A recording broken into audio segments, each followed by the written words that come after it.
J'ai envoyé mes faire-part de mariage la première. 2 semaines plus tard, ma sœur a annoncé sa fête de fiançailles, le même jour. Pas une seule personne de ma famille n'est venue à mon mariage. Alors que je coupais le gâteau, ma mère m'a envoyé un texto, « Appelle-moi. Urgent ». J'ai regardé le message, et j'ai souri. 52 appels manqués. Ils ont dit que j'avais gâché le mariage de ma sœur. Que j'étais jalouse, mesquine et en manque désespéré d'attention. Que j'avais choisi le seul jour qui lui était destiné pour mettre en scène ma vengeance. Mais je n'étais même pas invité à ce mariage. La vérité, c'est qu'elle portait le collier de ma grand-mère, celui qui m'avait été promis dans son testament, pendant que mes parents répandaient des mensonges sur moi et me suppliaient de sauver sa fête, le soir même de mon propre mariage. Aimez, commentez et abonnez-vous si ce n'est pas encore fait. Commençons par le début. Mon mariage avait le son du tonnerre et la sensation du soleil. Le quatuor à cordes jouait, at last, dans une vieille serre en briques, tandis que le plafond de verre diffusait la lumière à travers l'allée. Mon voile chuchotait quand je respirais. J'essayais de mémoriser le goût du citron dans ma boisson, la douleur dans mes joues à force de sourire, et la façon dont Lucas me regardait, comme si j'étais à la fois une surprise et une promesse. Sur le côté gauche de l'allée, 4 rangées de chaises étaient parfaitement alignées et parfaitement vides. Des programmes blancs noués avec de la ficelle, des cartons, réservés, des serviettes pliées comme des lettres jamais ouvertes. Elles étaient censées contenir ma vie, le parfum de maman, le rire tout de papa, le roulement d'yeux dramatique d'Émilie, et le coup d'épaule de ma meilleure amie d'enfance, Anna. À la place, une fine couche de pollen s'était déposée là où leur manteau aurait dû être. Chaque regard aiguisait ce vide, une lame silencieuse entre mes côtes. Quand les portes se sont ouvertes et que j'ai fait mon premier pas, la salle s'est levée. Des visages que j'aimais me souriaient, des collègues, des voisins, les femmes de mon groupe de course. Lucas attendait au bout de l'allée, les joues humides. Cela aurait dû noyer tout le reste. Ça a essayé, mais les chaises vides crient dans leur propre langue, et j'ai toujours su la parler couramment.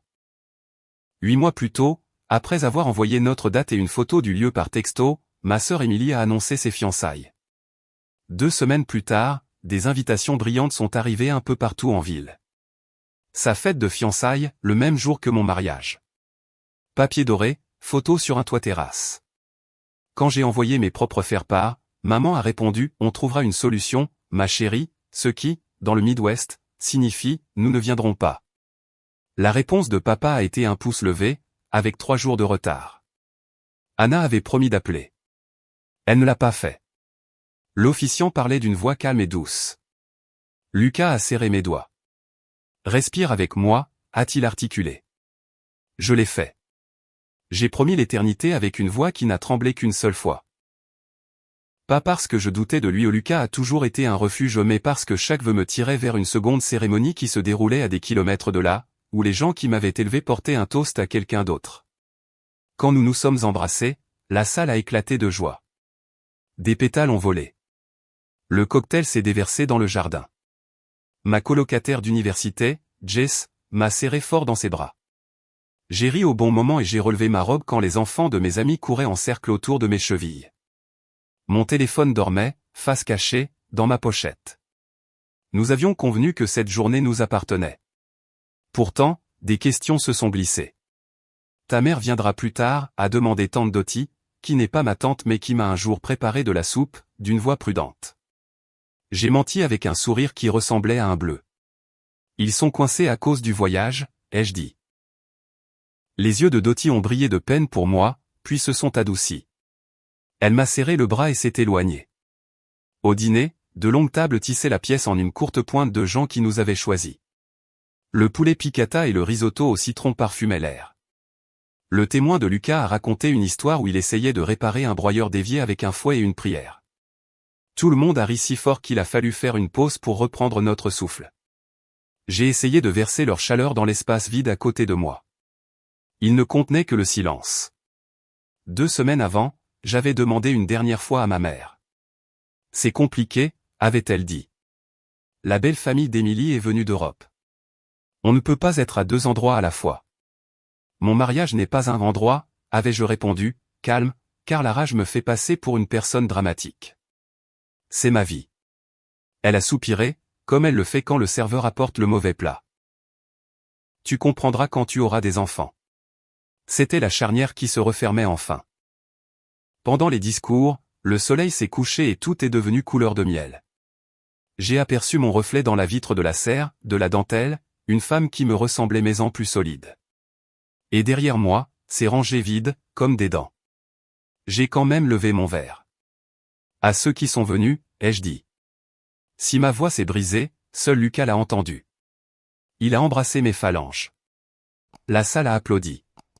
Puis le DJ nous a appelés sur la piste. Etta James s'est fondu dans Léon Bridge et la nuit nous a soulevés. Lucas et moi dansions comme nous l'avions répété dans notre minuscule cuisine. Toujours avec moi, a-t-il murmuré. Toujours, ai-je répondu, et je le pensais. Nous avons coupé le gâteau sous une canopée de guirlandes lumineuses. Citron avec un glaçage à la framboise, lisse comme la neige. Le couteau était froid dans nos mains, le manche gravé de nos initiales par une femme du marché qui disait que « l'amour est un verbe ».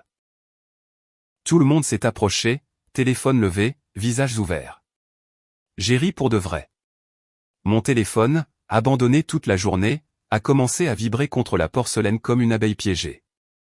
Une vibration, puis une autre, puis un rampement constant sur le lin jusqu'à ce qu'il heurte la flûte de champagne. Je l'ai attrapée, toujours souriante, tenant encore le couteau avec Lucas. L'écran a illuminé mon visage de bleu. En haut, un chiffre qui m'a coupé le souffle. 52 appels manqués. Tous de maman. Les bords de la pièce sont devenus flous, le son s'amenuisant comme si quelqu'un avait baissé le volume du monde. Les gens applaudissaient encore, réclamant la deuxième part, mais mon pouce planait au-dessus de la bulle rouge comme si les chiffres pouvaient mordre. 52, c'était une urgence dans n'importe quelle langue. 52, c'était des sirènes d'hôpital ou des excuses arrivant trop tard. Le glaçage sur ma langue a pris un goût de craie. Lucas s'est penché, ses yeux allant de mon visage à l'écran. « Qu'est-ce qu'il y a » a-t-il murmuré. « Rien » ai-je dit à la salle, et à lui, à peine audible. « C'est ma mère. » J'ai posé le téléphone face contre table, ma main stable parce qu'il le fallait. Le DJ a demandé une photo de groupe. Les gens se bousculaient et criaient. Le téléphone a de nouveau vibré, insistant, vivant. Quelque chose n'allait pas. Je le sentais, se resserrant comme un fil invisible tendu entre cette pièce chaleureuse pleine de guirlandes et une autre pièce, à des kilomètres, où mon nom de famille était prononcé sans moi. Debout là, avec du gâteau sur la langue et des confettis dans les cheveux, je connaissais la vérité, quoi que ce soit qui m'attendait à l'autre bout de ces 52 appels, cela avait des dents, et c'était venu me trouver le jour le plus heureux de ma vie. La musique était trop forte, les rires trop vifs, et pourtant, tout ce que j'entendais, c'était le bourdonnement régulier dans ma pochette. Quand je l'ai finalement ouverte, les chiffres rouges brillaient comme une alarme, 57 appels manqués maintenant. Ma gorge s'est serrée. Lucas était occupé à rassembler ses amis d'université pour un autre toast, la pièce vibrant de chaleur. J'ai forcé un sourire, je me suis excusé et je suis sorti par les portes latérales dans l'air nocturne. Le jardin de la serre était calme comparé à la réception. Des lanternes se balançaient dans la brise, brillant comme des lucioles attrapées. Mes talons crissaient sur le chemin de gravier alors que je m'éloignais de la musique, loin des yeux qui sauraient que quelque chose n'allait pas. Mon téléphone a de nouveau vibré dans ma paume, et j'ai répondu, cette fois sans réfléchir. Clara. La voix était vive, pressée, à peine un murmure. C'était Maggie. Maggie, qu'est-ce qui se passe? Pourquoi ma mère? Tu ne vas pas le croire. Son souffle s'est coupé, les mots déferlant. Il raconte à tout le monde que tu as planifié ton mariage juste pour saboter les fiançailles d'Emily. Que tu l'as programmé le même jour pour lui voler la vedette. Je me suis figé sous la lueur d'une lanterne, le mot « sabotage » tranchant la nuit. Quoi? C'est insensé. J'ai fixé ma date des mois avant même qu'Emily ne se fiance. Je sais, a dit Maggie rapidement, sa voix urgente, presque désolée. Mais ta mère le dit comme si c'était un fait, et les gens hochent la tête. Il raconte à ses invités que tu as toujours été jalouse, que tu voulais l'éclipser. Même ton père, il est là-bas, en train de rire du fait que tu n'es plus proche de la famille, donc c'est logique que personne ne soit venu. Le gravier a semblé basculer sous mes pieds. Ma poitrine s'est effondrée. Il a dit ça? Mon propre père? Je suis désolé, Clara. J'aimerais inventer tout ça. Maggie a marqué une pause, sa voix baissant encore. Anna est là. Elle ne te défend pas. Elle raconte aux gens qu'elle n'a pas pu être ta demoiselle d'honneur parce que tu étais trop difficile avec la liste des invités. Ma bouche est devenue sèche. Anna. Ma meilleure amie depuis nos 6 ans, la fille avec qui j'avais fait des pactes de sang sous les gradins, celle que je considérais comme ma famille quand ma vraie famille me laissait de glace, debout dans une salle de banquet en train de me dépeindre comme une méchante. Ils sont en train de la réécrire, Clara, a murmuré Maggie. En ce moment même, pendant que tu coupes le gâteau, ils réécrivent l'histoire de ton propre mariage. Le rire de la serre flottait faiblement à travers les portes ouvertes, étouffé et lointain. Il aurait dû me rassurer. Il ne l'a pas fait. Mes mains tremblaient autour du téléphone. Pourquoi ferait-il ça? Pourquoi, le jour de mon mariage? Maggie a hésité. Parce qu'ils ont encore besoin de toi. C'est ça le plus fou. Qu'est-ce que tu veux dire? Ma voix s'est brisée.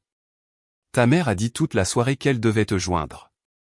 Quelque chose à propos de la fête d'Émilie. Le traiteur a fait une erreur, ou les fleurs ne vont pas, quelque chose.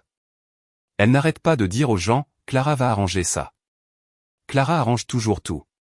Elle agit comme si tu étais de service pour la grande soirée de ta sœur. J'ai ri, un rire sec et brisé. Elle a séché mon mariage pour aller à la fête d'Émilie, m'a démoli auprès d'étrangers, et maintenant elle fait exploser mon téléphone parce qu'elle veut que je répare ses problèmes. Je sais, la voix de Maggie était lourde de pitié. Je voulais que tu l'entendes de ma part avant qu'elle ne t'entraîne dans quelque chose que tu regretteras. Un vent froid s'est glissé sous mon voile. Un instant, je ne pouvais plus respirer, plus penser. Je fixais les petites flammes des lanternes qui tremblaient dans la brise. Ma propre mère m'avait dépeinte comme une saboteuse mesquine, mon père comme une note de bas de page distante, ma meilleure amie comme une menteuse. Et pourtant, ils pensaient que je laisserais tout tomber pour les secourir. Je ne comprends pas comment tu tiens encore debout, Clara, a murmuré Maggie. Si c'était moi. Mais elle n'a pas fini, car mon téléphone a de nouveau vibré. Cette fois, pas un appel, mais un message. Mon écran s'est allumé avec son nom. Maggie, attends, ai-je froncé les sourcils. Tu viens de m'appeler, pourquoi tu m'envoies un texto? Non, ce n'est pas moi, sa voix s'est faite plus vive. Vérifie. J'ai repris le téléphone. Un nouveau message attendait. Une ligne de texte au-dessus d'une pièce jointe lumineuse. Tu ne vas pas le croire. Appelle-moi quand tu pourras, mais ne dis à personne que je te l'ai montré. Mon pouce a tremblé en appuyant sur la photo. Émilie se tenait au centre d'une somptueuse salle de bal, sa robe blanche scintillant comme si elle avait été tissée de clair de lune. Autour de son cou, captant la lumière du lustre, se trouvait la seule chose qui a fait un trou dans mon estomac en un instant. Le collier de ma grand-mère. La délicate chaîne en or, le pendentif en diamant en forme de larme. Il n'y avait aucune erreur possible. Je l'avais vu sur des photographies des années 1950, brillant contre le col de ma grand-mère, et à nouveau en personne quand elle avait pressé la boîte en velours dans mes mains quand j'avais 19 ans. Sa voix résonnait dans ma tête, aussi nette que si elle se tenait derrière moi, ceci est pour ton mariage, Clara. Je veux que tu le portes ce jour-là. J'avais gardé ce souvenir, cette promesse, pendant des années. Quand j'avais interrogé ma mère sur le collier avant le mariage, elle m'avait dit qu'il n'était pas en bon état, qu'il valait mieux ne pas l'utiliser. Et je l'avais cru. J'avais laissé tomber. Mais il était là, drapé autour du cou d'Émilie comme s'il lui avait toujours appartenu. Je ne pouvais plus bouger. Mon corps semblait enraciné dans le gravier, mon souffle coupé. La photo est devenue floue alors que mes yeux piquaient. Clara. La voix de Maggie était faible à mon oreille, inquiète. Qu'est-ce que c'est? Je n'ai pas répondu. Je ne pouvais pas. Parce que dans cette seule photo, la vérité s'est cristallisée, plus tranchante que tous les mensonges qu'ils avaient tissés cette nuit-là. Ils ne m'avaient pas seulement abandonné. Ils m'avaient volé. Ils avaient pris le seul morceau de ma grand-mère qui m'était destiné, une promesse écrite dans son testament, et l'avaient donné à Émilie pour qu'il brille sous les lumières de quelqu'un d'autre. Et si j'avais appris une chose en 28 ans, c'était ceci, quand ma famille me prenait quelque chose, elle ne le rendait jamais. J'ai baissé le téléphone, fixant le jardin sombre où les lanternes vacillaient comme des cœurs fragiles. Derrière moi, la musique a enflé comme si rien n'avait changé. Mais tout avait changé. Parce que ce n'était plus seulement de la trahison. C'était du vol. Et pour la première fois de ma vie, j'ai ressenti quelque chose de plus froid que le chagrin, de plus tranchant que la colère. Une résolution qui se durcissait au plus profond de moi. Le collier me reviendrait, d'une manière ou d'une autre. Le temps que Lucas et moi arrivions dans la suite de l'hôtel, la joie de la journée semblait avoir été trempée dans du kérosène et incendiée. Ma robe traînait derrière moi, un tas de dentelles et d'épuisement. Mes joues étaient encore raides d'avoir souri à travers chaque discours. Il a enlevé ses chaussures et s'est effondré sur le lit avec un grognement, desserrant déjà sa cravate. Je voulais m'allonger à côté de lui, m'enfoncer dans sa chaleur rassurante, mais ma pochette me brûlait la main. Mon téléphone n'arrêtait pas de vibrer. Je me suis glissé dans la salle de bain, j'ai fermé la porte et j'ai appuyé sur lecture. Le premier message vocal a commencé doucement, la voix de ma mère aussi familière que des berceuses. Clara, ma chérie, quelle belle journée pour toi. J'espère que tout se passe bien. Son ton a changé au fil des secondes, une gaieté fragile se brisant. Écoute, j'ai donné le collier de grand-mère à Émilie. Elle avait besoin de quelque chose de significatif à porter ce soir. N'en fais pas toute une histoire. Ce n'est qu'un bijou. Tu as plein de belles choses.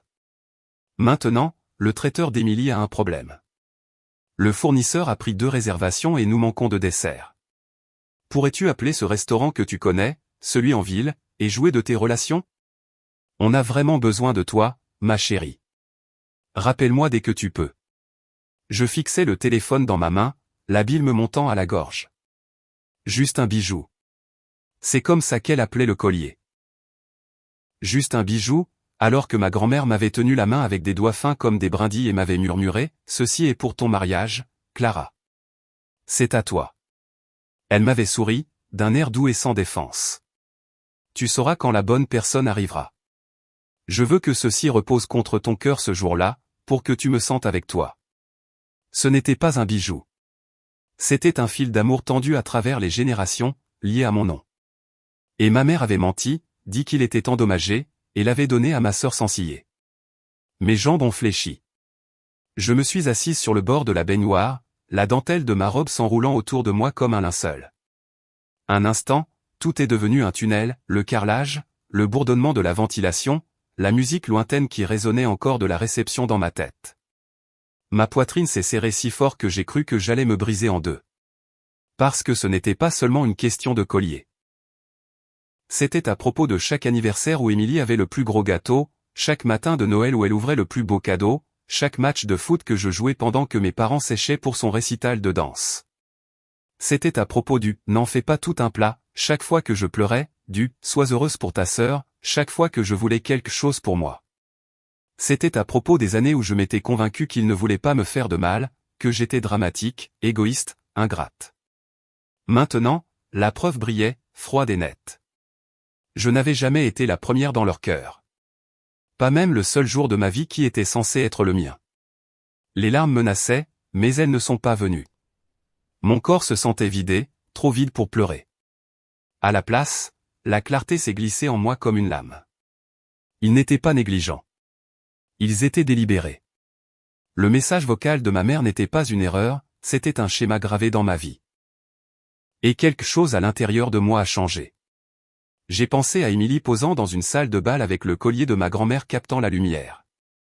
J'ai pensé à ma mère sirotant du champagne, m'appelant non pas pour me féliciter, mais pour exiger que je les sauve de leur propre chaos. Et j'ai pensé à moi, debout dans une salle de bain, dans ma robe de mariée, seule. Plus jamais. Je me suis relevé, j'ai lissé la dentelle sur mes jambes et j'ai essuyé l'eyeliner qui avait coulé sous mes joues. Mon reflet dans le miroir m'a surprise. J'avais l'air plus âgé, mes yeux cernés par quelque chose de plus dur que la tristesse. De retour dans la chambre, Lucas était à moitié endormi, sa main drapée sur l'oreiller où j'aurais dû être. Je me suis assise dans le fauteuil près du bureau, j'ai ouvert mon ordinateur portable et j'ai commencé. Chaque message vocal téléchargé et sauvegardé. Chaque texto capturé et classé. Chaque photo que Maggie avait envoyée de la fête archivée. J'ai créé un nouveau dossier, je l'ai niché profondément dans mon disque dur et l'ai simplement nommé « pour plus tard ». Chaque glissement de fichier dans ce dossier me stabilisait, comme si je posais des briques pour un mur qu'il ne pourrait jamais escalader. Des preuves, des reçus, des faits qu'il ne pourrait pas tordre. Pour une fois, il ne contrôlerait pas le récit. Quand j'ai eu fini, j'ai fermé l'ordinateur portable d'un clic doux. La pièce était silencieuse, le seul son étant la respiration régulière de Lucas. Je me suis glissé dans le lit à côté de lui et j'ai enfin laissé mon corps s'enfoncer dans le matelas. Il a bougé, m'attirant près de lui, chaleureux et en sécurité dans ses bras. Je ne lui ai pas parlé du message vocal, du collier ou du dossier qui attendait dans mon ordinateur portable. Pas encore. Parce que ce soir n'était pas la nuit de l'effondrement. C'était la nuit où j'avais commencé à construire. Alors que je fermais les yeux, la voix de ma mère résonnait encore dans mon crâne, n'en fais pas toute une histoire. Ce n'est qu'un bijou. Mais je connaissais la vérité. Ce n'était jamais qu'un bijou. Et un jour, je m'assurerai qu'ils s'en souviennent. Le lendemain de mon mariage, le téléphone vibrait toujours. 93 appels manqués, 22 messages vocaux. Aucun ne disait « Félicitations ». C'étaient tous des ordres, des reproches et des supplications pour que je répare le chaos d'Émilie. Au petit déjeuner, j'avais mis le téléphone en silencieux et l'avais glissé dans un tiroir. Il y est resté pendant des semaines. Au début, le silence ressemblait à une chute libre. J'avais grandi en orbite autour de ma famille, ma valeur mesurée par leur approbation ou leur absence. Sans leur voix, les jours résonnaient. Mais Lucas m'a ancré. On fera notre propre bruit, a-t-il dit, et je l'ai cru. Alors je me suis jeté dans le travail. Mon association à but non lucratif, une petite organisation de santé qui fournissait des cliniques pour les femmes défavorisées, avait toujours été ma deuxième maison. Avant, j'avais fait profil bas, peur de dépasser les bornes. Maintenant, je me portais volontaire pour tout ce que personne ne voulait. Je restais tard pour apprendre les budgets. Je réécrivais les demandes de subvention jusqu'à ce que les mots brillent. Quand un donateur majeur a hésité à renouveler, je l'ai convaincu moi-même. 6 mois plus tard, j'étais promue directrice de programme. Le titre venait avec des heures plus longues, plus de responsabilités, et une augmentation de salaire qui était comme de l'oxygène. Je l'ai utilisé pour financer un projet personnel qui vivait dans mes carnets depuis des années, un programme de mentorat pour les femmes qui créent leur propre entreprise. Ça a commencé modestement, 5 femmes dans une salle de bibliothèque empruntée, du café dans des thermos, des documents que j'imprimais à la maison. À la fin de l'année, c'était devenu une communauté de dizaines de personnes, avec une liste d'attente et une couverture médiatique locale. Lucas m'encourageait à chaque étape, même quand cela signifiait des nuits où nous mangions des plats à emporter à minuit, en bâillant au-dessus de tableurs.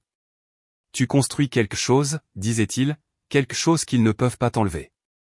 Nous avons acheté une maison au printemps, un endroit ensoleillé avec des planchers qui craquent et un jardin assez grand pour des barbecues. Notre table à manger est devenue le centre de notre nouvelle orbite. Des amis s'y rassemblaient avec des gratins et des bouteilles de vin, le rire s'échappant par les fenêtres. Nous avons organisé des dîners du dimanche, des fêtes d'anniversaire, et même une soirée karaoké impromptue qui s'est terminée avec les voisins se joignant à nous depuis leur porche.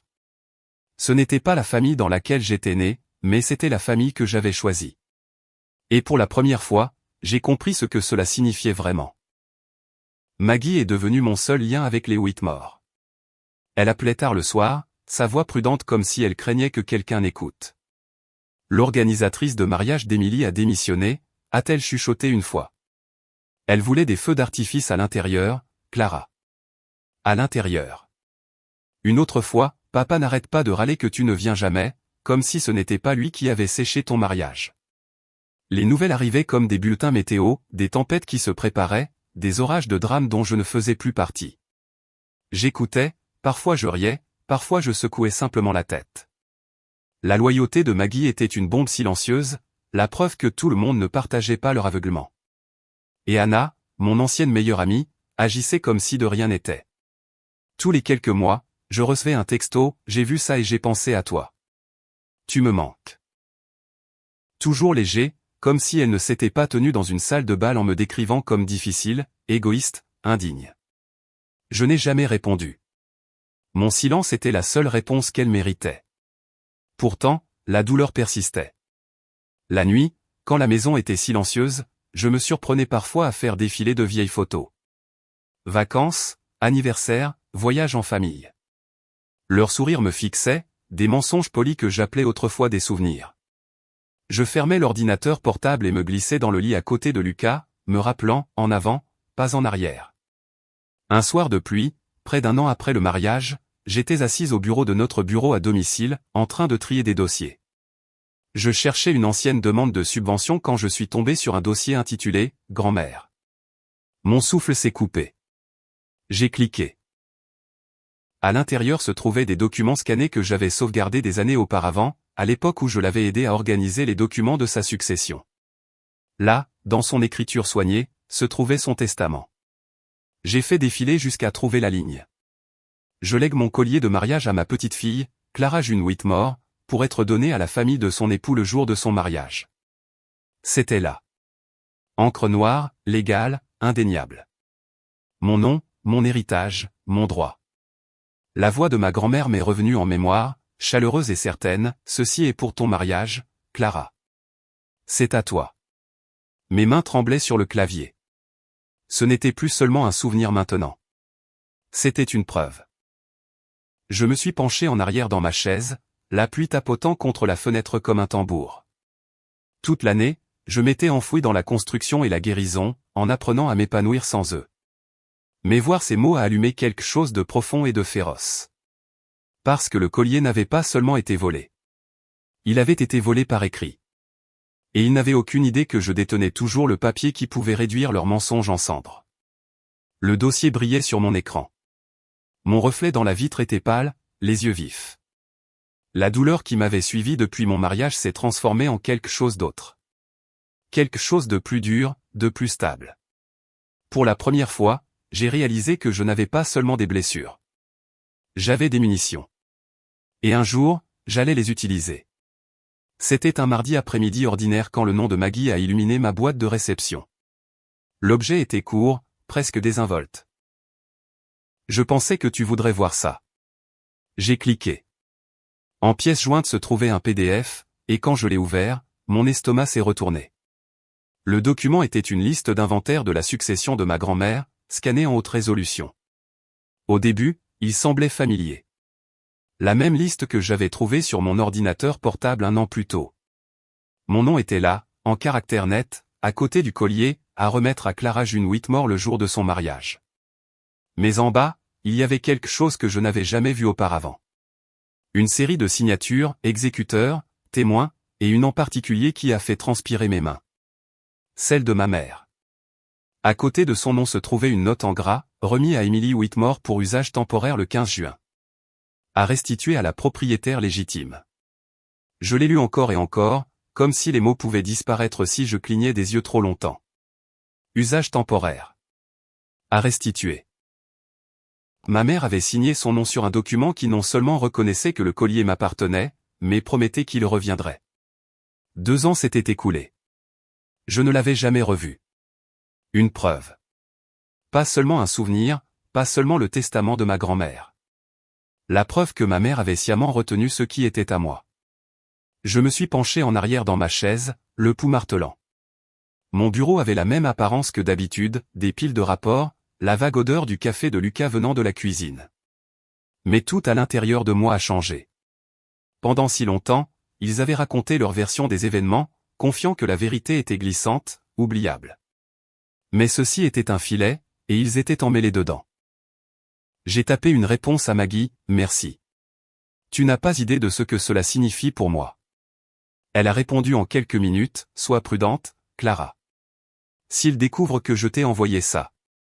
Ils ne le sauront pas, ai-je promis. Je vais m'en occuper. Et je le pensais. Parce que pour la première fois, j'avais plus que de l'indignation. J'avais une arme. Le destin, semblait-il, était attentif.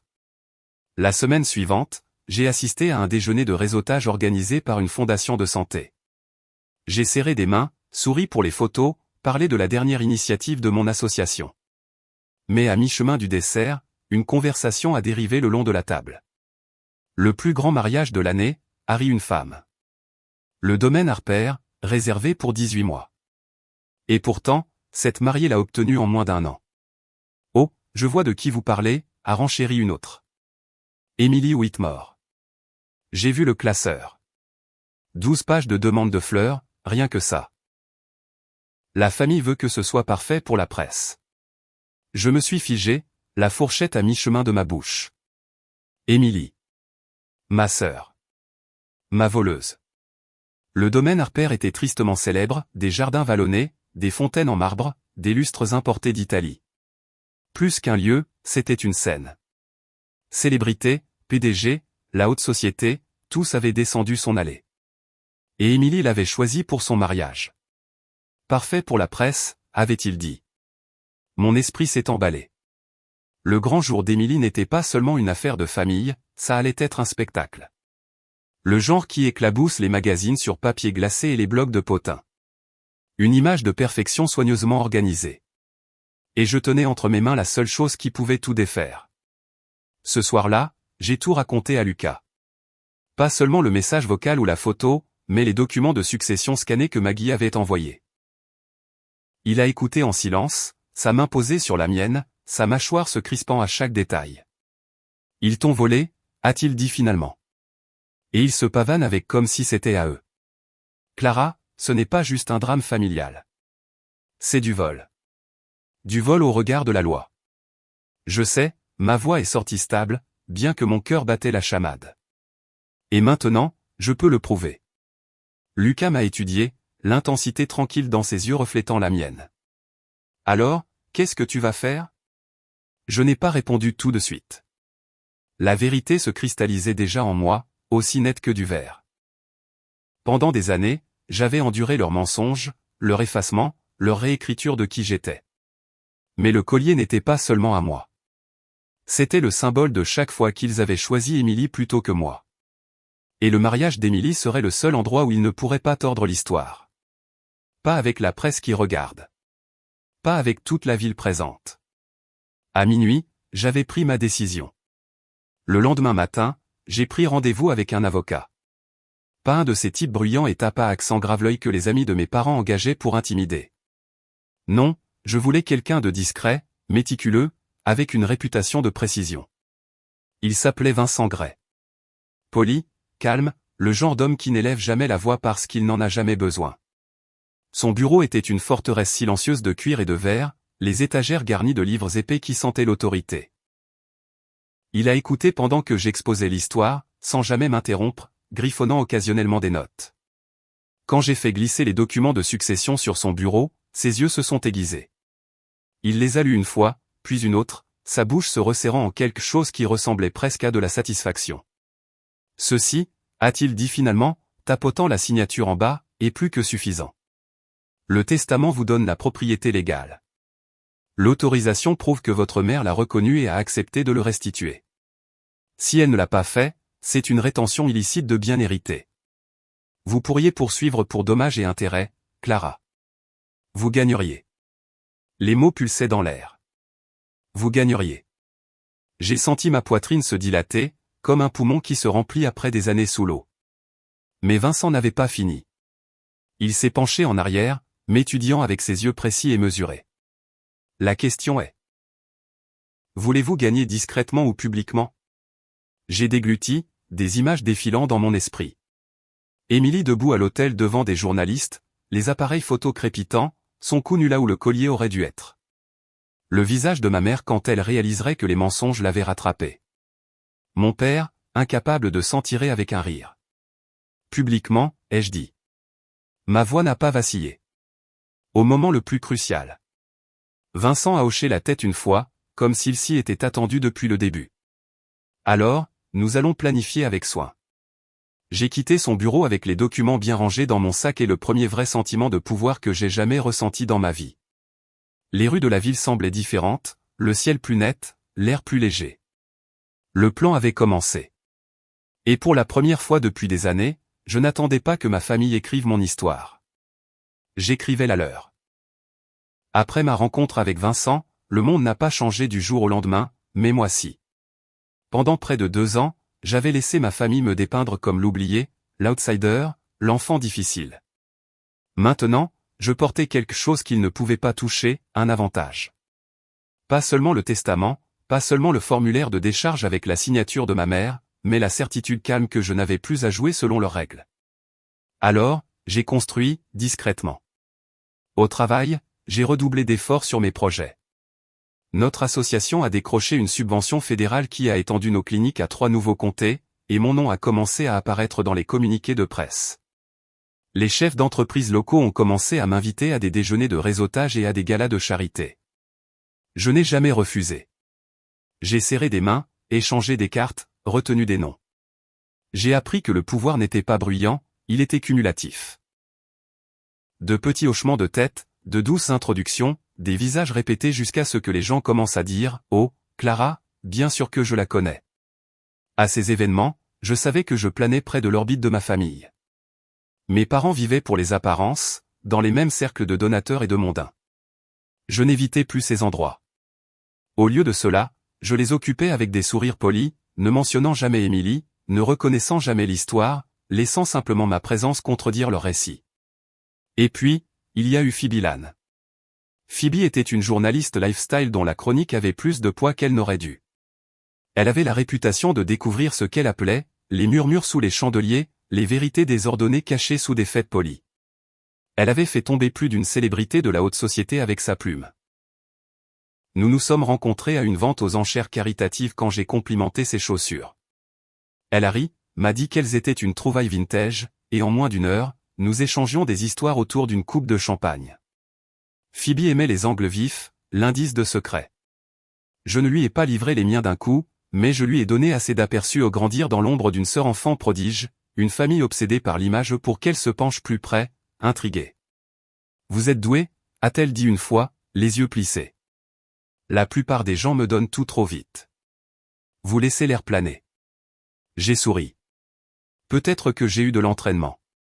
Nous nous sommes vus régulièrement pour un café après ça.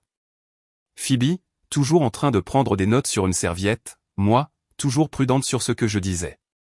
Je n'ai jamais mentionné le collier par son nom, mais je n'avais pas à le faire. Elle se nourrissait de pistes olfactives. Pendant ce temps, Vincent et moi continuions nos préparatifs discrets. Tous les quelques mois, je le rencontrais dans son bureau de verre et de cuir, et il me tenait au courant avec la même précision froide. « Votre cas est en béton », me rappelait-il. Le testament, la décharge, la preuve de possession à la fête de fiançailles d'Émilie. Si nous engagions des poursuites aujourd'hui, vous gagneriez. La loi est sans équivoque de votre côté.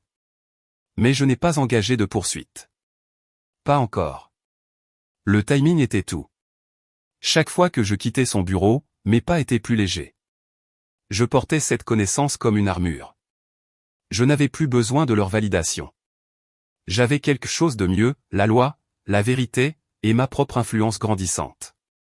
Au printemps, le mariage d'Émilie n'était plus une rumeur mais un spectacle en préparation.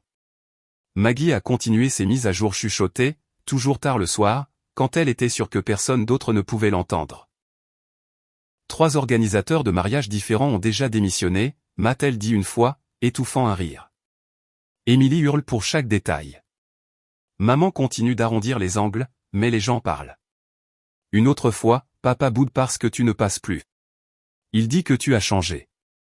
Comme si ce n'était pas lui qui avait changé le jour où il est passé devant ta chaise de mariage vide. J'écoutais, parfois en me mordant la lèvre jusqu'à ce que ça fasse mal, parfois en fixant simplement le plafond en silence. Je ne répondais pas souvent. Maggie comprenait de toute façon. Puis est arrivé l'appel qui a tout durci. Il était près de minuit, la pluie tambourinant doucement contre nos fenêtres. Lucas dormait à côté de moi, le rythme régulier de sa poitrine me rassurant. Mon téléphone a vibré sur la table de nuit.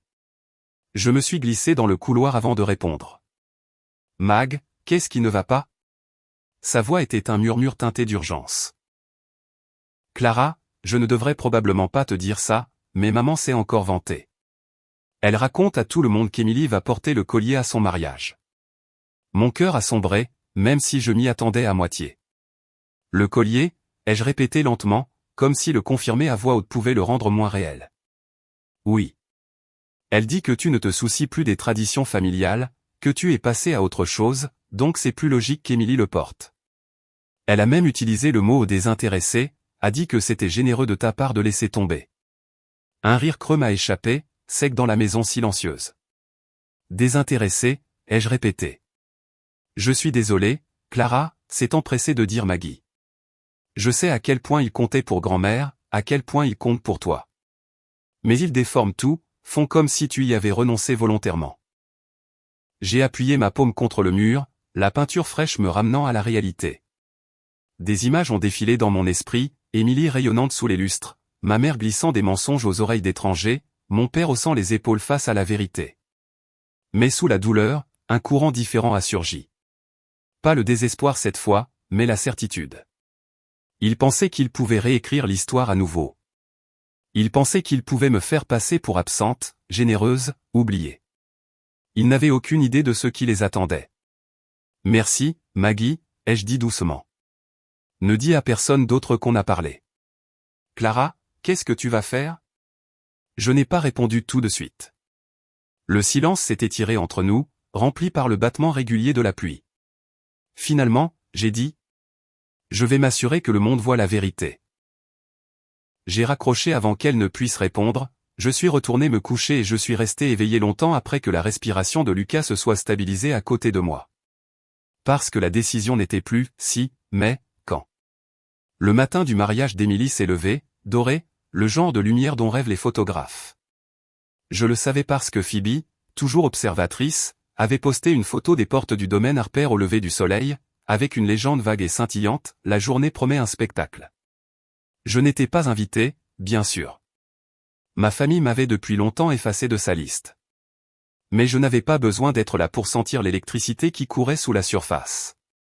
Mon plan était en marche depuis des mois, et au moment où le voile d'Émilie a été épinglé, chaque pièce était en place.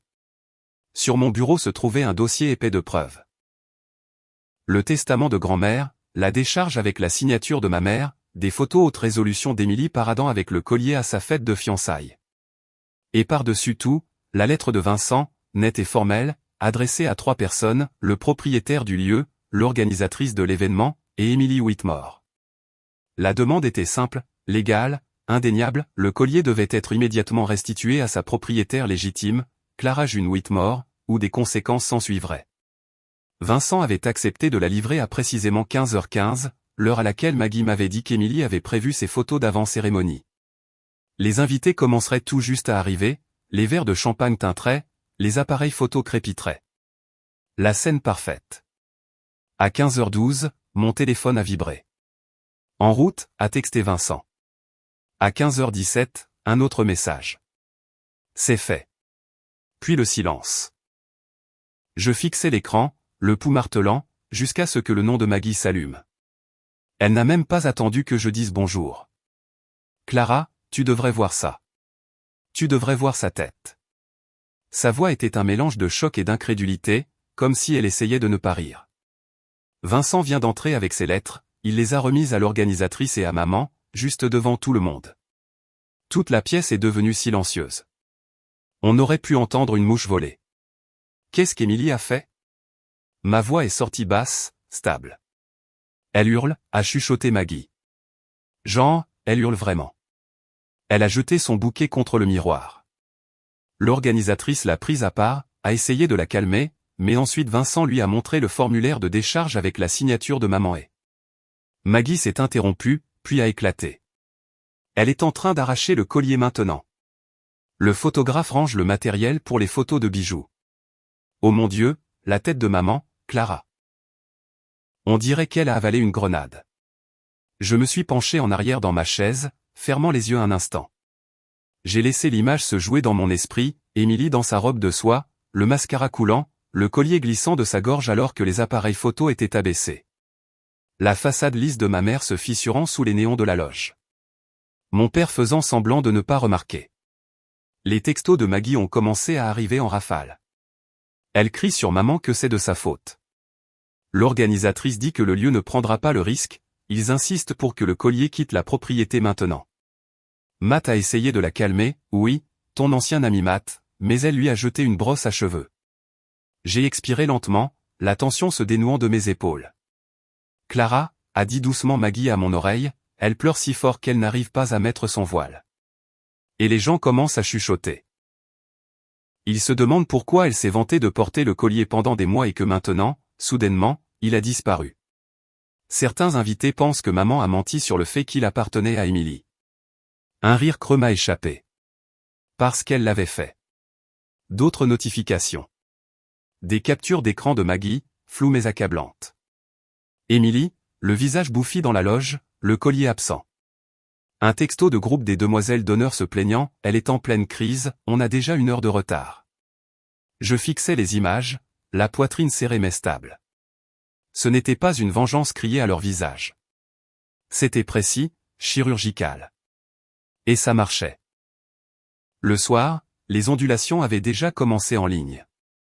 Des invités postant des selfies filtrés avec des légendes de consternation vague, drame en coulisses au mariage Whitmore. Quelqu'un a mis en ligne une photo d'Émilie dans l'escalier, le décolleté nu, sous sa robe lourde. Les commentaires s'accumulaient, où est le collier de famille dont elle se vante? N'a-t-elle pas dit que c'était une tradition familiale? On dirait que quelqu'un s'est fait prendre. Phoebe, fidèle à elle-même, a posté une seule ligne alléchante, tout ce qui brille n'appartient pas à la mariée. J'ai posé mon téléphone sur le bureau, le cœur battant. Plus de peur, mais avec une satisfaction si vive qu'elle en était presque douloureuse. La journée parfaite d'Émilie s'effilochait en temps réel. L'histoire que mes parents avaient tant essayé de tisser ou que j'étais jalouse, égoïste, oubliable leur échappait. Je suis allé dans la cuisine où Lucas débouchait une bouteille de vin. Il a levé les yeux vers mon visage, et bien que je n'ai pas dit un mot, il a souri. C'est en train d'arriver, n'est-ce pas? J'ai hoché la tête. C'est en train d'arriver. Cette nuit-là, pendant que la musique et le chaos tourbillonnaient à des kilomètres de là, au domaine Harper, j'étais assise sur mon canapé avec un verre de vin, la boîte en velours posée à côté de moi. Le collier brillait faiblement à la lumière de la lampe, de retour là où il devait être. Et au loin, même si je ne pouvais pas les entendre, je savais que les cris d'Émilie résonnaient encore. Mais plus fort que sa crise de colère, plus fort que les murmures affolés de mes parents, plus fort que n'importe quel déni qu'ils pourraient formuler, il y avait le cœur qui se formait déjà en ligne. Pourquoi la mariée ne portait-elle pas le collier dont elle s'était vantée pendant des mois? J'ai souri dans mon verre. La question ne faisait que commencer. Le lendemain matin, les murmures avaient des dents. Je me suis réveillé avec mon téléphone vibrant contre la table de nuit, l'écran brillant de messages et d'alertes. Les réseaux sociaux débordaient déjà de fragments de la nuit précédente, des photos granuleuses d'Émilie traversant en trombe le couloir du domaine, son décolleté nu, des légendes d'invités mêlant demi-vérité et spéculation. Mais c'est l'article de Phoebe qui a tout cristallisé. L'héritage disparu, comment une mariée apportait ce qui ne lui appartenait pas. L'article était court mais tranchant comme un rasoir. Elle ne m'a pas nommé directement, mais elle n'en avait pas besoin. Elle a cité le testament, décrit la décharge signée par ma mère, et confirmé que le collier m'était destiné. La dernière phrase était impitoyable dans sa simplicité, l'héritage a depuis été restitué à sa propriétaire légitime, la petite fille à qui il avait été promis. En quelques heures, des médias plus importants ont repris l'histoire. Des segments d'actualité locale diffusaient des images fixes du mariage juxtaposées à des photos d'archives de bijoux de famille. Les gros titres dansaient sur mon écran, mariage de la haute société secoué par un scandale d'héritage, l'héritière Whitmore dépouillait de son collier en pleine cérémonie. J'étais assise à la table de la cuisine avec une tasse de café, faisant défiler les articles pendant que Lucas faisait frire des œufs en arrière-plan. Mes mains tremblaient, mais pas de peur. De soulagement. Le téléphone n'arrêtait pas de sonner. Appels, textos, messages vocaux. Mes parents, des parents éloignés, des numéros que je ne reconnaissais pas. Je n'ai répondu à aucun. Vers midi, Maggie a appelé, sa voix contenant à peine son incrédulité. Clara, c'est le chaos. Maman fait les 100 pas comme un animal en cage. Papa n'arrête pas de marmonner à propos d'avocats, mais tout le monde sait que c'est sans espoir. Les documents, l'article, c'est en béton. Émilie n'a pas quitté sa chambre. Sa nouvelle belle famille est furieuse. Ils ont dépensé une fortune pour ce mariage, et tout ce dont on parle, c'est du collier manquant. Je pouvais presque l'imaginer. Les tentatives frénétiques de ma mère pour calmer le jeu, la fanfaronnade impuissante de mon père. Émilie, recroquevillée sur des draps de satin, le mascara coulant sur son visage. La famille qui m'avait rendu invisible, maintenant exposée sous les projecteurs. Ils s'en prenaient les uns aux autres. Ils n'arrêtent pas de se rejeter la faute, a continué Maggie. Maman dit que papa aurait dû gérer ça discrètement. Papa dit que maman n'aurait jamais dû signer cette décharge. Et Émilie, elle raconte à qui veut l'entendre que tu as fait ça pour détruire son mariage. Mais personne ne la croit. Je n'ai pas ri, bien qu'une partie de moi en ait eu envie. À la place, j'ai demandé, et Anna? Un silence s'est étiré pendant un instant avant que Maggie ne réponde.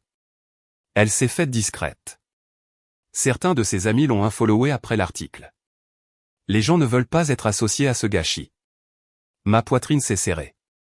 Pas de nostalgie, mais avec la froide confirmation de ce que je savais déjà. Anna avait choisi son camp il y a longtemps, et maintenant elle en récoltait les conséquences. Après avoir raccroché, je suis allé dans mon bureau et j'ai ouvert la boîte en velours.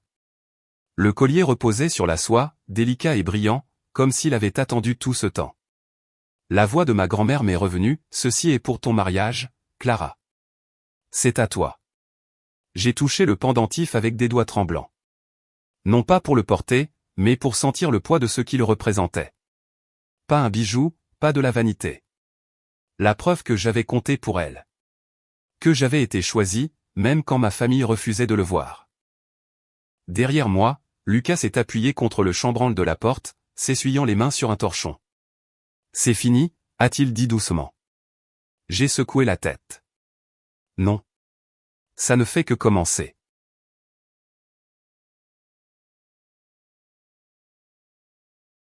T'es calcifié. Les Whitmore n'étaient plus la famille parfaite des galas de charité et des chroniques mondaines. Ils étaient la risée. Les fils de commentaires déchiraient leur réputation. Imaginez sécher le mariage de votre fille juste pour voler son héritage pour l'autre. Tout cet argent, toute cette planification, anéantie par la cupidité. Même ceux qui tentaient de défendre Émilie ne pouvaient ignorer les faits, le testament, la décharge, le collier maintenant en ma possession. La vérité était écrite trop clairement pour être déformée. Ce soir-là, Lucas et moi avons dîné sur la terrasse arrière, le soleil peignant la rivière de traînées d'or. Mon téléphone était posé sur la table entre nous, vibrant toutes les quelques minutes. Je n'y ai pas touché. J'ai laissé les noms clignoter sur l'écran en maman, papa, téléphone maison et s'évanouir. Ils ne vont pas s'arrêter, a dit Lucas en me regardant. Ils n'ont pas à le faire, ai-je répondu en piquant une carotte rôtie. C'est moi qui ai arrêté. Et c'était vrai. La douleur qui m'avait rongé depuis le jour de mon mariage avait disparu, remplacée par une certitude froide. Je n'avais pas besoin de leurs excuses, de leurs justifications, de leurs tentatives frénétiques de limiter les dégâts. Le silence que je leur donnais était ma réponse. À minuit, les appels s'étaient empilés par dizaines. Le dernier message vocal était de mon père, sa voix tendue par une colère qu'il essayait de déguiser en autorité. « Clara, c'est puéril. Tu as humilié ta sœur. Tu as embarrassé cette famille. Et pourquoi? Un collier. Rappelle ta mère. Fais ce qu'il faut. » Je l'ai effacé sans l'écouter jusqu'au bout. Dans la pénombre de mon bureau, la boîte en velours était ouverte sur mon bureau, le collier brillant faiblement à la lumière de la lampe. Mon téléphone a de nouveau vibré, tressautant contre le bois. J'ai fixé l'écran, le mot maman clignotant avec insistance, et je l'ai laissé sonner jusqu'à ce qu'il se taise. Parce que pour une fois, ce n'était pas moi qui répondais. Et ce silence, mon silence, était plus fort que tout ce que j'aurais pu dire. La semaine après le mariage d'Émilie a été comme vivre au cœur d'une tempête apaisée. Les vents avaient hurlé, le tonnerre avait grondé, mais maintenant il n'y avait que le calme. Un calme non pas vide, mais dense, comme l'air après que la foudre a fendu le ciel. Pour la première fois de ma vie, ma famille n'avait plus d'histoire à raconter, pas d'excuses astucieuses, pas d'images soigneusement construites à polir. Les preuves étaient trop claires, le spectacle trop public. Leur réputation dans notre communauté s'est effondrée comme un château de cartes. Je n'avais pas besoin que Maggie me le dise, je le voyais partout. Les pages mondaines ont cessé de couvrir les apparitions caritatives de mes parents. Leurs noms ont disparu des comités de gala. Une boutique locale qui avait autrefois accueilli Émilie pour des collaborations de style a discrètement retiré toutes les photos d'elle de ses réseaux sociaux. Les gens qu'ils avaient autrefois charmés traversaient maintenant la rue pour éviter le désordre. Et pendant tout ce temps, je n'ai rien dit. Le silence était à moi. Je n'ai pas posté de citations cryptiques en ligne. Je n'ai pas appelé pour jubiler. Je n'ai même pas répondu à Maggie quand elle a murmuré que le mariage d'Émilie était déjà mis à rude épreuve sous le poids de l'embarras public. Mon silence était un mur qu'il ne pouvait pas escalader, une porte sur laquelle il ne pouvait pas frapper. Pour une fois, il n'avait aucun accès à moi. À la place, je me suis investi dans la vie que je construisais. Le travail est devenu non seulement un refuge, mais une piste de décollage. En un an, notre association a été présentée dans The Atlantic pour notre approche innovante de la santé des femmes. L'article me citait nommément, avec une photo pleine page à côté. Je l'ai découpé, encadré et accroché dans mon bureau. Quand la presse nationale a de nouveau appelé, cette fois pour mon projet parallèle, Mentoring Women Entrepreneurs, j'ai dit oui. Ils ont publié un article avec le titre « La bâtisseuse silencieuse du changement ». Ma photo est apparue à nouveau. Moi, pas Émilie, pas mes parents, personne d'autre.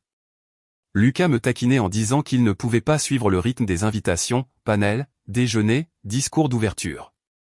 Mais il venait avec moi de toute façon, solide comme un roc, me rappelant d'une pression de la main que je n'avais pas construit ça seul. Notre maison est devenue un lieu de rassemblement, pas seulement pour les amis, mais pour la communauté. Nous avons organisé des collectes de fonds qui ont rapporté des milliers de dollars, des dîners où le rire se déversait dans la rue, des barbecues dans le jardin où des voisins qui se connaissaient à peine repartaient amis. Il y avait une joie dans ces soirées que la maison de mon enfance n'avait jamais connue. Pas de hiérarchie, pas de compétition, pas d'enfants prodiges. Juste des gens qui venaient parce qu'ils en avaient envie. Et toujours, en arrière-plan, le collier attendait. Je le gardais dans la boîte en velours sur mon bureau, fermé la plupart du temps. Savoir qu'il était là, à sa place, suffisait. Je n'avais pas besoin de l'exhiber. Il était à moi. C'était ça, la victoire. Mes parents ont continué à appeler. D'abord des dizaines de fois, puis des dizaines d'autres. Les messages vocaux oscillaient entre la supplication et la colère. La voix de ma mère était brisée par la culpabilité une minute, durcie par la manipulation la suivante. Mon père a essayé de me gronder comme si j'étais encore une enfant. Émilie a envoyé un long message haletant, insistant sur le fait que j'avais ruiné sa vie. Je n'ai jamais répondu. Pas une seule fois. Parce qu'au fond de moi, j'ai réalisé quelque chose de libérateur, au moment où ils ont choisi de sécher mon mariage, ils avaient fait leur choix. Tout ce qui a suivi n'en était que l'écho. La deuxième année, les appels ont ralenti. La troisième, ils ont cessé complètement. Le silence qu'ils m'avaient autrefois imposé était devenu le silence que je leur rendais, délibéré et final. Et dans ce silence, je me suis épanoui. Pour le premier anniversaire de notre mariage, Lucas et moi nous sommes mis sur notre 31 et sommes allés dîner en ville. Il avait réservé dans un petit bistrot tranquille surplombant la rivière. La table était dressée avec des bougies, le genre de lumière douce qui fait que tout ressemble à un film. À mi-chemin du repas, il a plongé la main dans la poche de sa veste et en a sorti la boîte en velours. Mon souffle s'est coupé. « Clara » a-t-il dit doucement, « je pense qu'il est temps. » Il a ouvert la boîte, et les diamants ont brillé comme des étoiles capturées. Le collier de ma grand-mère. Celui pour lequel je m'étais battu, pour lequel j'avais saigné, pour lequel j'avais pleuré. Je lui ai tourné le dos, écartant mes cheveux, et j'ai senti ses mains fermer la chaîne autour de mon cou. Le métal froid s'est posé contre ma peau, se réchauffant rapidement, comme s'il avait attendu toutes ces années ce moment. Quand je me suis retourné, Lucas souriait de cette manière stable qui est la sienne, celle qui manquera la terre. On dirait qu'il est rentré à la maison, non, a-t-il dit. J'ai levé la main, mes doigts effleurant le pendentif, et j'ai hoché la tête. Ma gorge s'est serrée, non pas de chagrin, non pas de rage, mais de quelque chose de pur. De paix. Le silence avait autrefois été insupportable. Mais maintenant, il était à moi. Et dans ce silence, j'ai enfin entendu ce qui m'avait manqué pendant tout ce temps, ma propre voix, claire et forte. J'ai souri à Lucas, la lueur des bougies captant le collier à ma gorge, et bien que je ne l'ai pas dit à voix haute, je l'ai pensé avec certitude, oui, il est rentré à la maison. Mais la porte derrière moi, elle est fermée, verrouillée. Et la clé a disparu. J'avais l'habitude de penser que le collier n'était qu'un bijou. De l'or, des diamants, une boîte en velours. Un symbole de tradition, quelque chose de si fragile qu'on le gardait sous clé pendant des décennies. Mais maintenant, des années après cette tempête de trahison et de silence, je comprends que ça n'a jamais été juste une question de collier. C'était à propos de moi. Ma grand-mère m'avait vu d'une manière que mes parents n'ont jamais eue. Elle savait que j'étais plus que l'ombre d'Émilie, plus que le second choix. Quand elle a mis le collier dans mes mains à 19 ans, elle ne me transmettait pas seulement un héritage. Elle me disait, je te vois. Je crois en ton avenir. Je veux être avec toi quand tu franchiras cette étape de ta vie. Cette foi m'a porté à travers le vide de mon jour de mariage, à travers la douleur de ces sièges vides, à travers la fureur de voir ma sœur porter ce qui n'était pas à elle. Et maintenant, chaque fois que je l'attache autour de mon cou, je ne sens pas seulement sa présence. Je sens la mienne. Forte, enracinée, inébranlable. Il y a encore des moments de deuil, je ne vais pas me mentir. Parfois, je sens une odeur à la crème pour les mains à la lavande, la préférée de ma mère, où j'entends un rire qui ressemble à celui de mon père, et quelque chose se tord en moi. Parfois, tard dans la nuit, je me demande ce que ça aurait été s'ils avaient choisi différemment. S'ils s'étaient présentés pour moi comme ils étaient censés le faire. Mais le deuil ne me contrôle plus. Il passe, vif mais bref, comme une épine qui accroche un tissu.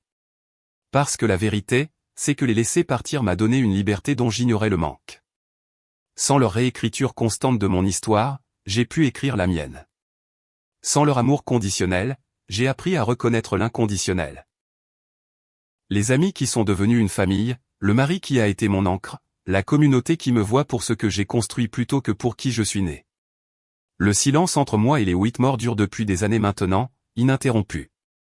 Je n'ai pas entendu les soupirs de ma mère, ni la déception sèche de mon père, ni les petites piques d'Émilie depuis si longtemps que leur absence est devenue sa propre présence. Pendant longtemps, le silence était une punition. Maintenant, c'est un sanctuaire. Parfois, les gens me posent des questions sur ma famille. Je souris, poli mais ferme, et je change de sujet. Je ne dois à personne l'histoire de ma perte ou de ma vengeance. Le collier repose dans ma boîte à bijoux la plupart du temps, porté seulement lors d'occasions qui semblent le mériter, anniversaires, étapes importantes, moments où je veux sentir le poids de la survie à ma gorge. Parce que c'est ce qu'il est maintenant. Pas seulement des diamants et de l'or, mais une preuve. La preuve que j'ai enduré, la preuve que j'ai cessé de les laisser m'effacer, la preuve que je suis la petite fille de ma grand-mère, forte, têtue et refusant d'être ignorée. La maison est calme ce soir.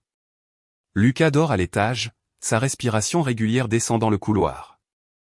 La vaisselle de la collecte de fonds est lavée et rangée, le rire des amis résonnant encore faiblement dans les murs. J'enfile mon manteau, glisse mes pieds dans mes chaussures et sors dans l'air frais de la nuit. La ville bourdonne au loin, mais ici, la seule lumière vient de la lunée de la lueur des lampadaires. Je sors le collier de sous mon col, le laissant capter la lueur. Les diamants brillent, non pas de manière criarde, mais constante, comme des étoiles qui attendaient tout ce temps d'être remarquées. Je marche lentement dans la rue, l'air nocturne frais contre ma peau, le poids du collier manquant. Ma grand-mère me l'avait donné pour le jour de mon mariage, mais peut-être savait-elle qu'il était destiné à plus. Pour chaque jour d'après, quand j'aurais besoin du rappel que je n'étais pas invisible, pas remplaçable, pas petite. Je m'arrête sous un lampadaire et touche le pendentif, froid contre mes doigts. Le reflet dans la vitre d'une boutique sombre attire mon œil. Une femme, stable sur ses pieds, les épaules droites, les yeux clairs. Je pense à la fille que j'étais, celle qui était assise dans la salle de bain le soir de son mariage, écoutant le message vocal de sa mère, croyant un instant qu'elle exagérait peut-être, que ce n'était peut-être vraiment qu'un bijou. Je voudrais pouvoir revenir en arrière et lui dire, tiens bon. Un jour, tu comprendras. Un jour, tu seras libre. Parce que je le suis. Le deuil vivra toujours quelque part en moi, mais il est petit maintenant, gérable. Et la liberté est vaste. Je n'ai pas à répondre aux appels qui ne font que blesser. Je n'ai pas à courir après une approbation qui n'a jamais été la mienne. Je n'ai pas à rester dans des rangées vides à attendre des gens qui ont déjà choisi de ne pas s'y asseoir. J'incline la tête, le pendentif brillant sous le lampadaire. Ma famille m'a exclu de leur amour il y a longtemps. Ils pensaient m'avoir banni au silence. Mais ce soir, debout ici, avec la foi de ma grand-mère reposant contre mon cœur, je réalise que je n'ai jamais été la perdante. Je souris dans le noir, respire profondément, et me murmure la vérité, ferme comme un vœu. Ils m'ont exclu de leur amour. Ce soir, j'ai jeté la clé. Et avec cela, le voyage de Clara touche à sa fin, son silence devenant son pouvoir et le collier n'étant plus seulement un héritage, mais la preuve de sa force. Si cette histoire vous a ému, pensez à vous abonner pour plus de récits de trahison et de justice reconquise. Partagez vos pensées ci-dessous, nous lisons chaque commentaire et votre voix compte.